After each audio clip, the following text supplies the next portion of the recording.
Baby ওই দেখো আমার এক্স বয়ফ্রেন্ড আসতেছে, চলো এখনো আমরা ওর সাথে মজা করবো। আচ্ছা ঠিক আছে, এই দাঁড়া, তুই এখন এই ভাঙ্গা বাইক নিয়ে ঘোরো। আমার বয়ফ্রেন্ডের কাছে তো কেটিএম বাইক আছে, আমার কাছে কেটিএম এর থেকে দামিও বাইক আছে, গাড়ি আছে, বাংলো আছে, আর অনেক কিছু আছে। ওর সাথে ব্রেকআপ করে ফেলি, ও অনেক টাকাওয়ালা হয়ে গেছে, ওকে বয়ফ্রেন্ড বানিয়ে ফেলি। আমি তোমার খারাপ সময় তোমাকে ছেড়ে চলে গেছি, চলো এখন আমরা আবার বয়ফ্রেন্ড গার্লফ্রেন্ড হয়ে যাই। তাহলে ওর কি হবে? আরে ওর কথা বাদ দাও, এখন একটা কাজ করো, তোমাদের এই কেটিএম বাইকটা আমাকে একটু দাও, আমি বাড়ি থেকে টাকা নিয়ে আসতেছি, তারপরে আমরা ঘুরতে যাব। আরে এই শোন, তোর বাইকটা 2 মিনিটের জন্য আমার বয়ফ্রেন্ডকে দে, তারপরে তুই তোর পথে আর আমি আমার পথে। আচ্ছা ঠিক আছে, এই নে চাবি, তুমি এইখানে 2 মিনিট দাঁড়াও, আমি এখনই আসতেছি। আরে ও এই বাইকের কাছে কি দেখতেছো? এইখান থেকে চলে যা।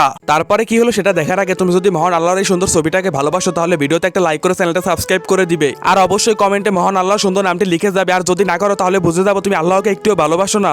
এই বাইকটা আমার, এই বাইকটা 2 দিন আগে চুরি হয়েছে।